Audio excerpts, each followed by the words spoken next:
오늘 말씀입니다. 사도행전 5장 1절부터 11절까지 말씀인데요. 그 아나니아와 삽비라 이야기 여러분들이 많이 읽어서 아실 거예요.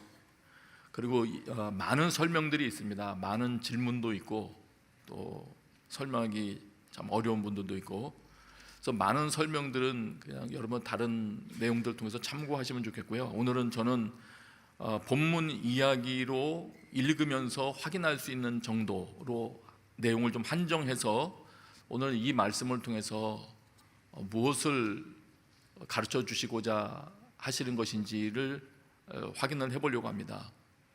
특별히 이제 합심하여 기도함으로 성령 체험한 이후 새로운 모양으로 출발하게 된 이 공동체에 하나님께서 무엇을 또 준비하라고 하시는 것인지 이 부분도 좀 알아보고자 합니다. 우선 말씀드리면 이 초대교회 때부터 성령께서 역사하셔서 시작한 공동체이지만 죄가 개입할 것임을 이미 우리는 오늘 본문을 통해서 알게 됩니다. 그래서 우리가 성령님을 통하여 무엇을 시작한다 할지라도 죄가 능히 개입할 수 있다는 것 알아야 됩니다. 성령 충만한 자들, 성령 충만함으로 시작한 공동체임에도 불구하고 그 가운데 죄가 개입할 수 있다, 발생할 수 있다, 사탄이 개입하여 활동할 수 있다, 우리 알 수 있게 되는 것이죠. 그래서 오늘 이제 읽어 나가면서 한번 보도록 하겠습니다. 사도행전 5장 1절 2절을 같이 한번 읽겠습니다. 시작. 아나니아라는 사람은 그의 아내 삽비라와 함께 재산을 팔았습니다. 그는 그 돈의 일부를 떼어 자기 것으로 숨겨두고는 나머지를 사도들의 발 앞에 가져와 바쳤습니다. 그의 아내도 이 사실을 다 알고 있었습니다. 바나바 사건과 이어지는 것이죠. 바나바는 자기 전 재산을 팔아서 바쳤고, 그리고 또 이 아나니아라는 사람 이야기도 함께 등장을 합니다. 아내 삽비라와 함께 재산을 팔았는데 문제는 일부는 떼어서 우리말 성경 번역으로는 숨겨뒀다고 합니다. 숨겨두었다. 그리고 그 남편이 그 나머지 돈을 사도들의 발 앞에 갖다 놓았는데 아내도 그것을 알고 있었다고 여기 기록을 합니다. 남편이 판돈을 다 가져가는 게 아니고 일부만 가져가는 것을 알면서도 그냥 묵인하고 있는 것이죠. 이런 상태였어요. 3절입니다. 그렇게 해서 가져왔을 때 3절 우리 같이 읽어요. 시작. 그러자 베드로가 말했습니다. 아나니아야, 어떻게 네가 사탄에게 마음을 빼앗겨 성령을 속이고 땅값으로 받은 돈의 일부를 내 것으로 몰래 숨겨 놓았느냐.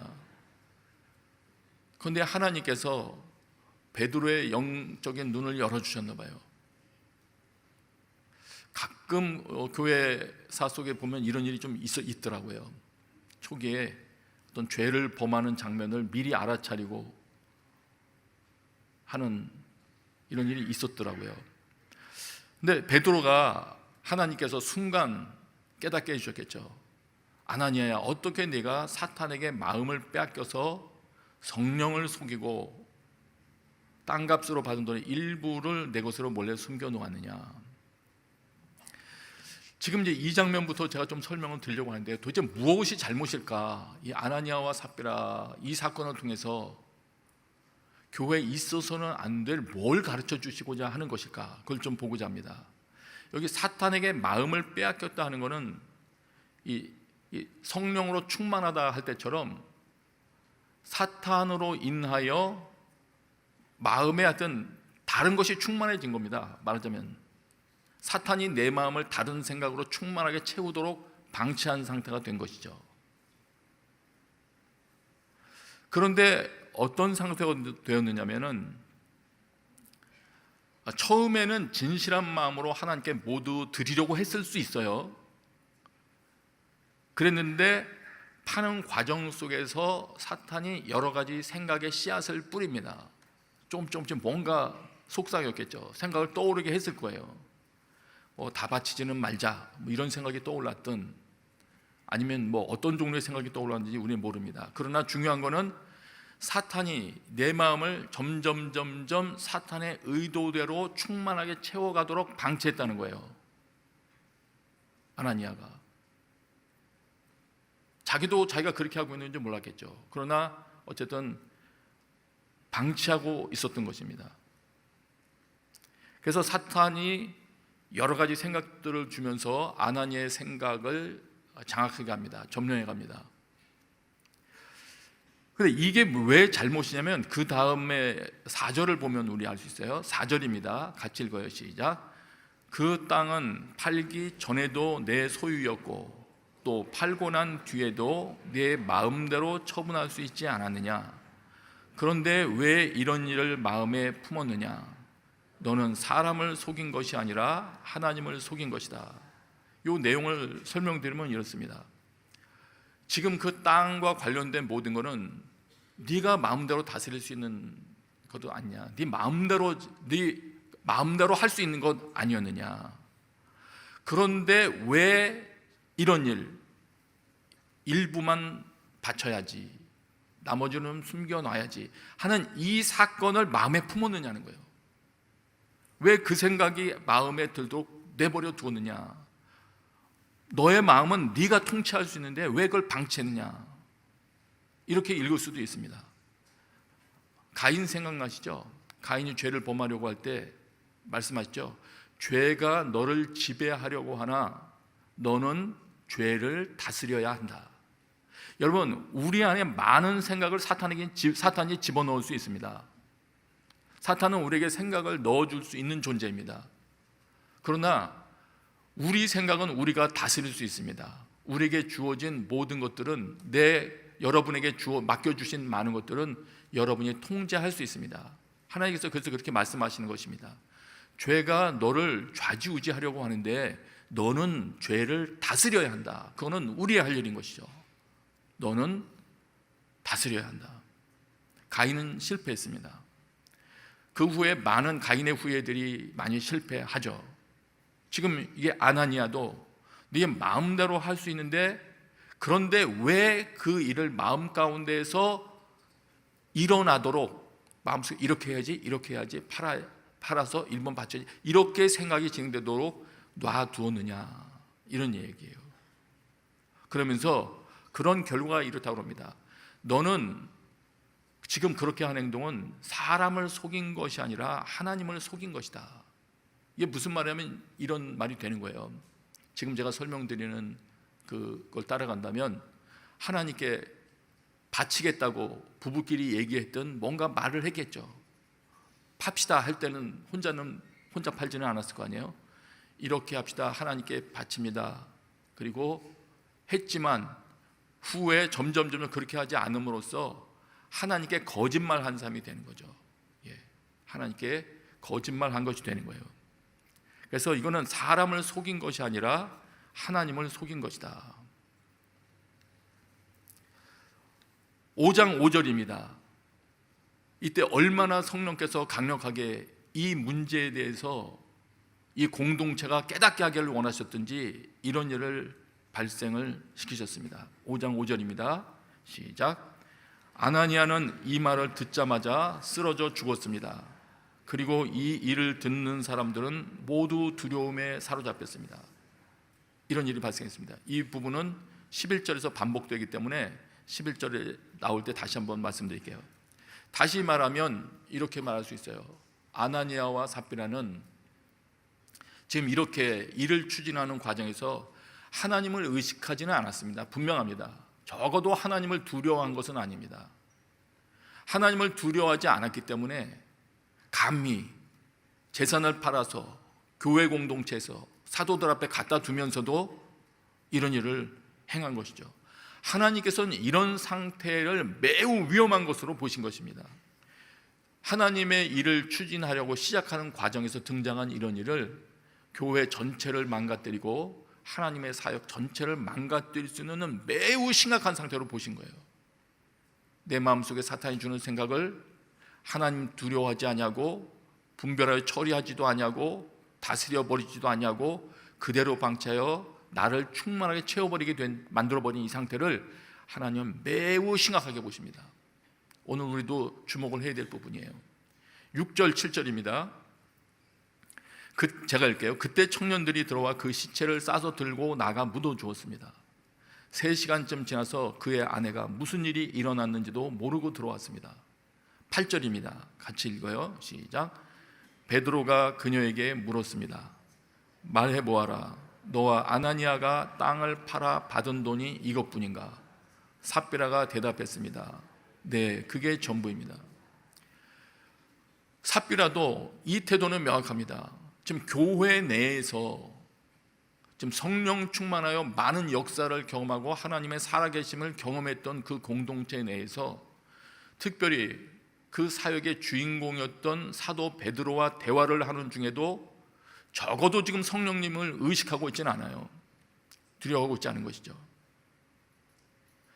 네, 그게 전부입니다.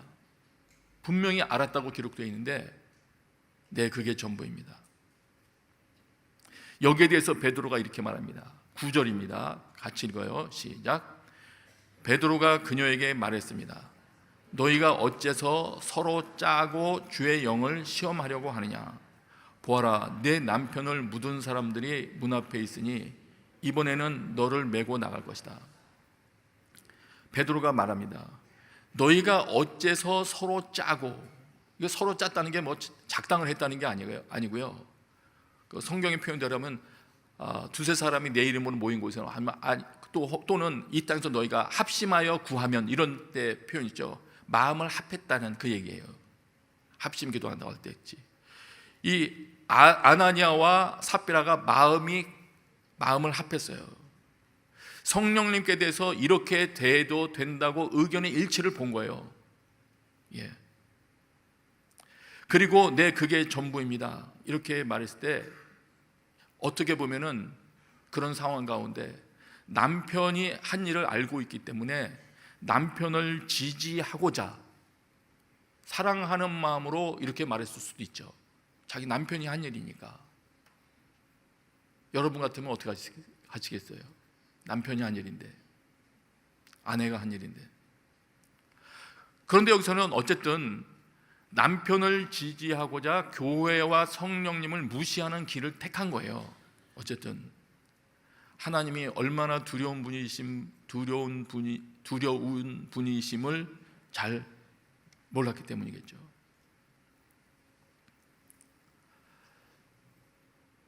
잠시 중간에 말씀드린다면 우리가 아내를 사랑하고 남편을 사랑합니다. 그러나 그렇게 하여 배우자를 돕는다는 것이 그가 죄를 범하는 것까지도 사랑하거나 묵인하는 태도로 발전돼서는 안 되겠습니다. 쉽지 않죠. 부부끼리가 아마 제일 어려울 수도 있어요. 부부싸움을 원하지 않는다면 더더욱 힘들겠죠. 그러나 정말 우리가 결심하고 기도해서 배우자일수록 서로 죄를 범하는 것에 있어서는 죄를 범하지 않도록 도울 수 있다면 그것이 가장 배우자를 사랑하는 길일 거예요. 쉽지 않다는 건 저도 알아요. 그러나 이거는 죽고 사는 문제에 가깝습니다. 여러분 가정에 그 은혜가 있게 되시길 바랍니다. 그래서 어느 날 아내가 조심조심 다가와서 심지어는 부들부들 떨면서 당신 그렇게 하면 안 되잖아 말할 때 역정내지 마시고 귀를 열고 물어보게 되시길 바라요. 아내도 마찬가지고요.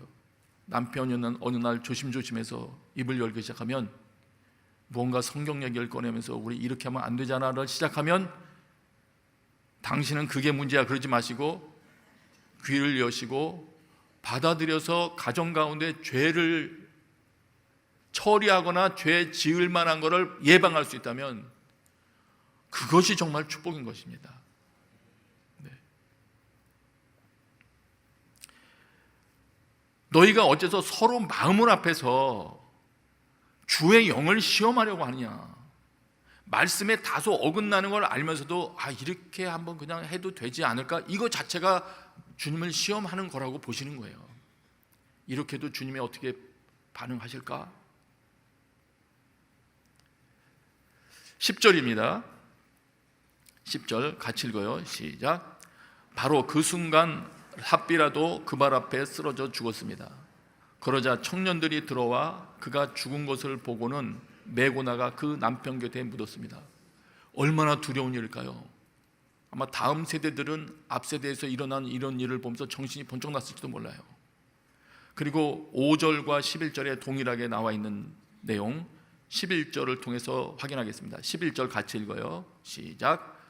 온 교회와 이 일에 대해 소문을 들은 모든 사람들은 큰 두려움에 사로잡혔습니다. 5절에서도 두려움에 사로잡혔고 11절에서도 두려움에 사로잡혔다는 이 설명을 통해서 우리가 알게 되는 것은 하나님께서 지금 이 사건을 통해서 교회 공동체에 주시려고 하는 그 교훈의 목적은 하나님을 향한 두려움을 갖게 하는 것이에요. 공포심을 갖게 된다는 말이 아니에요. 합당한 경외심을 갖게 되는 것입니다. 예. 지금 이 징벌의 목표는, 오늘 아나니아 부부의 징벌의 목표는 교회가 하나님을 두려워하는 것을 갖게 하는 것이에요. 그 마음을 갖게 하는 거예요. 오늘 본문의 결론이 그래요. 왜냐하면 이런 종류의 하나님을 향한 성령님을 의식함과 두려움이 없이는 그리스도를 바르게 증거할 수 없다는 것을 아시게 가르쳐 주시는 것이에요. 이 자료를 준비하다가 박영호 교수님이 그 교회에 대해서 정리한 글을 봤어요. 여러분 그런 말 많이 들으셨죠? 교회라는 용어를 뭐 헬라어로 에클레시아라고 한다 하는 거 뭐 설명하는 거 많이 들으셨죠? 적어도 에클레시아라는 단어는 기억하실 거예요. 근데 그 단어에 대해서 이분이 성경에서 용례를 쭉 설명한 것 내용을 보니까 그 중에 눈에 띄는 핵심 내용 중에 이게 있더라고요. 원래 에클레시아라는 단어가 처음 쓰일 때 교회 이 모습을 처음에 설명할 때 주님이 세우시는 그 내용을 설명할 때 쓰이고, 그 다음에 바로 마태복음 18장에서 교회 내에서 심판과 관련해서 이 용어를 썼더라고요. 이건 제가 찾은 게 아니고 박영호 교수님이 찾은 걸 제가 확인했어요. 저도 정말 그런 거 갖고 확인했어요. 여러분 그 내용 아시죠? 만일 어떤 자가 죄를 짓거든 가서 단둘이 있는 자리에서 지적해줘라. 여러분 같은 순에서 누가 죄를 범하고 있다면 너 그렇게 하면 안 돼. 단둘이 있는 자한테 먼저 지적을 해주래요. 그 말을 듣고 돌이키면 형제를 얻는 것인데, 만약 말을 안 들으면 두세 사람이 함께 가서 증거를 대면서 그 사람을 설득해라. 그래도 안 들으면 그때 돌아오면 감사한 일이고, 그때도 안 돌아오면 그때는 에클레시아에 말하래요. 그러면 그리고 에클레시아의 말조차 듣지 않으면 그때는 내버리래요. 이방인이나 세리처럼 열려라. 그러면 지금 이 교회는 어떤 데 사용되냐면, 교회라는 거는 당시에 이 용어를 처음 사용할 때 그걸 염두에 두고 썼다는 거예요. 무언가를 판단하는 중요한 권위를 가진 어떤 그룹이에요, 교회가. 우리 교회는 사실 이런 모습을 되찾아야 됩니다. 죄에 대해서는 하나님께 대한 죄, 그리고 교회를 무너뜨릴 만한, 복음 증거를 방해할 만한, 하나님의 일을 망가뜨릴 만한 죄에 대해서는 교회가 분별하고 판단하여 이렇게 처리할 수 있는, 원래 교회가 그런 곳이었더라고요. 이거를 그 교수님이 찾아냈어요. 그리고 이 부분은 사복음서뿐만 아니라 서신서에도 나오더라고요. 음행하는 사람, 탐욕하는 사람, 뭐 이런 사람들하고 우리가 사귀지 않을 수는 없다. 그렇게 되다면 지구를 떠나야 될 거다. 그런데 만일의 경우 형제라고 불리는 사람이, 이건 같은 교회 공동체 안에 있는 사람이죠. 같은 교회 공동체 안에 형제라 불리는 사람이 음행하거나 탐욕하거나 우상숭배하거나 만약 이런 사람이거나 중상모략하거나 이런 사람이라면 그런 사람과는 함께 먹지도 말라. 그러면서 그 교회 안에 있는 사람들 설명하면서, 여기는 교회라는 에클레시아라는 단어를 쓰진 않았어요. 그러나 밖에 있는 사람들을 판단하는 거, 여러분이 판단해야 될 사람들은 이 안에 있는 사람들, 교회 안에 있는 사람들이죠. 이것이 아닙니까 하면서 판단하여 정리를 하라는 이런 말을 하셨어요. 교회가 무서운 집단이죠. 그토록 하나님께서는 많은 영혼들을 구원하기 위하여 복음을 증거하기에 합당한 상태에 대해서 관심이 많으시더라고요. 그래서 교회를 순결하게 하는 일과 범죄를 징계하는 일에 대해서는 초대교회에서는 매우 큰 관심사였다. 이거를 교수님이 연구를 해서 글을 발표를 하셨더라고요. 그렇다고 해서 오늘 여기까지 지금 말씀드렸을 때 이 말씀을 통해서 이런 걸 떠올리지는 않으셨으면 좋겠어요. 그렇지, 그 순장님, 모 집사, 그렇게 살면 안 되지. 근데 왜 교회는 가만히 있는 거야? 당장 잘라야지. 이렇게 생각 발전하지는 않게 되시길 바라고요.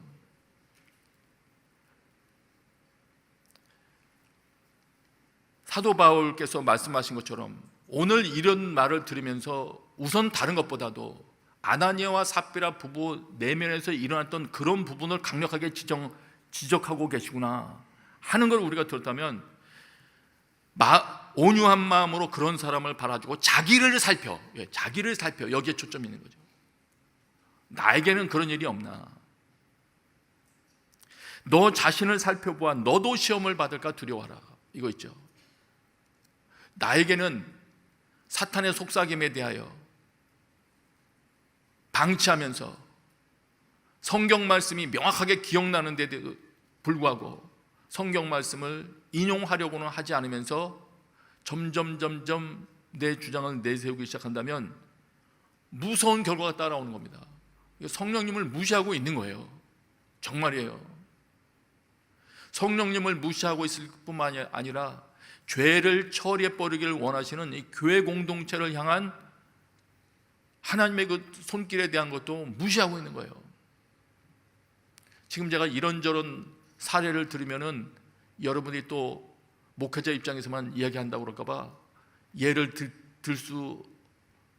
들기 참 애매한 것도 있는데, 저는 어쨌든 실제로 제가 목회하던 곳에서 저희 교회 공동체를 없애버린 다음에 무슨 일 때문에 한 일주일 만에 갔는데 그 사람이 죽어서 장례까지 끝났더라고요. 저도 놀랐어요. 물론 제가 함부로 그걸 단정하거나 하진 않았어요. 그것이 이것 때문이다 하진 않았는데 소위 말해서 팩트로 보면 그런 일이 일어났어요. 여러분, 이 교회와 성령님에 대한 두려움이 모든 성도들 가운데 너무 사라진 것 같아요. 우리 영혼 가운데 너무 사라진 것 같아요. 적어도 두려움이 없는 것 같아요. 얼마나 없으면 한 교회 한 장소에서 두 편으로 싸워서 상대방을 비난하면서 함께 예배를 합니까? 이쪽에서는 찬송을 부르고 이쪽에서는 저 팀 대적하면서 기도를 하고, 이게 말이 되는 일입니까? 그러나 지금 이런 일이 많이 있단 말이죠. 말씀도 성령도 공동체도 안중에 없는 거예요. 두려움이 정말 없는 거예요. 오늘 이곳에서 예배하시는 여러분들 영혼 속에는 하나님, 그분을 두려워하는 마음이 생겨나게 되시길 바라고요. 예. 하나님의 일을 내가 막아버릴 수도 있다. 거기에 대한 두려움을 가지고 주님 앞에 나가게 되시길 바랍니다. 좀 더 말할 거예요. 그리고 제가 이 전체를 계속 보니까 이런 패턴으로 돼 있더라고요. 자막은 그냥 쭉쭉 따라와 보세요. 한번 저는 말씀드릴게요. 사도행전 1장 우리 앞에 봤잖아요. 1장 14절에 보면 우리 믿음의 공동체가 성령 충만 받기 전에 기도합니다. 자막이 따라올 수 있을까요? 네. 자막 계속 빨리빨리 한번 보여줘 보세요. 기도회 하고 있는데 그러자 성령으로 충만함을 받았어요. 2장이죠. 성령으로 충만함을 받게 되자 어떤 일이 발생하냐면은 말이 바뀝니다. 성령께서 말하게 하심을 따라 이들이 말합니다. 그리고 그 이후에 어떤 일이 일어나냐면 그 공동체의 재정 사용이 바뀌어버려요. 재산 사용, 서로를 위하여 나눠주고 돕는 일로 바뀌어집니다. 첫 번째 일어났던 사건이었고요. 그 다음에 4장에서도, 지난주에 봤던 4장에서도 여러 가지 교회 핍박이 있을 때 4장 24절 보면 이들이 함께 하나님께 기도합니다. 4장 24절이에요. 그리고 그 기도가 끝나자 4장 31절에 모두 성령으로 충만하게 됩니다. 성령으로 충만해지자 어떤 일이 발생하냐? 그들이 입으로 하나님의 말씀을 강력하게 전하기 시작합니다. 그리고 4장 32절에 재산 서로 도와주는 일이 발생을 해요. 순서가 똑같더라고요. 예. 신명기 15장에서 주님이 정말 원하셨던 하나님의 백성 공동체의 모습, 돈 욕심을 이기는 공동체, 서로 마음을 같이하여 서로의 필요를 채워줄 수 있는 돈보다 하나님을 섬기는 공동체, 한마음 한마음으로 가난한 자를 돌보는 공동체가 되기를 원하시는데, 이 일이 어떤 때 발생했느냐 하면은 성령 충만할 때 발생하더라고요. 그리고 더 주목해서 보니까 어떤 때 일이 발생하냐면 맨 앞부분에 기도부터 시작을 하더라고요. 기도. 그렇기 때문에 과감하게 이렇게 말할 수 있을 것 같아요. 그런 모습이 안 되어 있다면, 서로 한 마음이 안 되어 있고 서로를 돕는 일이 일어나지 않고 있다면 우리가 성령 충만하지 않구나. 앞단계를 주목해 봐야 될 것이고요. 성령 충만하지 않다면 우리가 마음을 아파요 기도하지 않고 있구나. 이걸 보시면 정확합니다. 적어도 사도행전에서는 2장 4장에서 똑같습니다. 순서가. 그런데 오늘 5장의 내용은 보니까 어떻게 되었느냐면 기도가 없어요. 앞부분에 기도가 없어요. 기도가 없고, 그러니까 어떤 일이 발생하냐면 5장 3절에 사탄에게 마음을 뺏겨. 이거 사탄으로 충만해진 거예요. 똑같아요, 단어가. 성령으로 충만해지는 게 아니고 사탄이 주는 생각으로 마음이 충만해져서, 그러다 보니까 그 다음에 어떻게 됩니까? 하나님의 말씀이나 성령의 말하게 하심을 따라 말하는 게 아니고 성령을 속입니다. 하나님 앞에서 거짓말을 내놓는 거죠. 아닙니다. 이게 전부 다입니다. 그런 말을 하게 됩니다. 그리고는 어떻게 되느냐? 재산 사용에 있어서도 숨긴 거. 패턴이 똑같더라고요. 패턴이 똑같아요. 여러분, 한두 번 성령 충만을 경험했다고 해서, 한두 번 하나님의 백성 공동체로서의 엄청난 모습을 경험했다고 해서 완료된 것이 아니더라고요. 지켜가야 됩니다. 하나님께서 주신 아름다운 것. 온누리 교회에 굉장히 아름다운 비전을 주셨고, 여러분 공동체에서 심지어는 아우리치를 통해서 엄청난 일을 경험했다 할지라도, 그것도 할지라도 끊임없이 깨어 기도함으로 성령 충만을 구하면서 그 공동체를 지키지 아니하면 누구도 예외가 없어요. 누구도 예외가 없어요. 어느 날 공동체 중에 한 명이 아나니아와 삽비라처럼 마음에 다른 것들을 채워가기 시작할 수 있고요. 그러다 보면 그것을 통하여 어려움 겪을 수도 있는 것입니다. 그러면 어떻게 되겠습니까? 이런 모든 걸 극복하려면 제일 처음 작업부터 잘 해야 되겠죠. 기도하는 거. 일깨어 기도하는 것입니다. 저는 여러분 가정 가운데도 다시금 기도가 살아나게 되시기를 권면합니다. 과거에 기도했었으나 코로나를 거치면서 집에만 계시던 분들도 어쨌든 깨어서, 어쨌든 집에서라도 깨어서 어쨌든 기도를 하기 시작하세요. 하여튼. 네. 오늘 이 5장의 사건이 복음 증거로 해서 교회 공동체를 정결하게 하는 사건이었다면, 가정에서 남편이 아내가 서로를 정결하기 위해서 움직이기 시작한다면 그 가정이, 그 부부가 복음 증거를 위한 정체성이 온전해지게 하기 위한 훌륭한 작업을 하고 계신 거예요. 오늘 그 기도가 여러분에게서 시작되게 되시길 축복합니다. 이 시간에 같이 한번 기도하겠습니다. 이 시간에 기도할 때 이렇게 기도하십시다. 하나님, 저희 부부가 또는 저희 순이, 우리 가정이 사탄에게 활동 거점을 내주지 않게 해주십시오. 성령께서 새로운 일을 시작하기를 원하실 때 반드시 이러한 성령님을 두려워하지 아니하는 태도를 제거하며 주 앞에 무릎 꿇게 하여 주옵소서.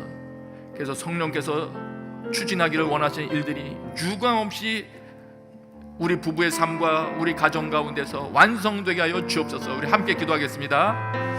아버지 하나님 감사합니다. 오늘도 주의 말씀을 통하여 우리에게 빛을 비추어 주시고 다시금 눈을 열어주시고 새롭게 결단하게 하여 주옵소서. 아버지 하나님을 새롭게 두려워하는 마음 허락하여 주옵시고 타인을 탓하는 것이 아니라 진정으로 내 자신의 연약함을 돌아보며 주의 도우심을 구하게 하여 주옵소서. 하나님 진정으로 하나님 나라에 쓰임받는 삶 살기를 원합니다. 그럭저럭 살다가 인생 마무리하는 것이 아니라 주님께 쓰임받는 삶 살기를 원하는데 성령님이 아닌 다른 것으로 충만하여져서 거짓말이나 불필요한 말 하는 자들 되지 않게 하여 주옵소서. 공동체에 유익을 주는 자들 되게 하여 주시옵소서. 감사합니다. 예수님의 이름으로 기도합니다. 아멘.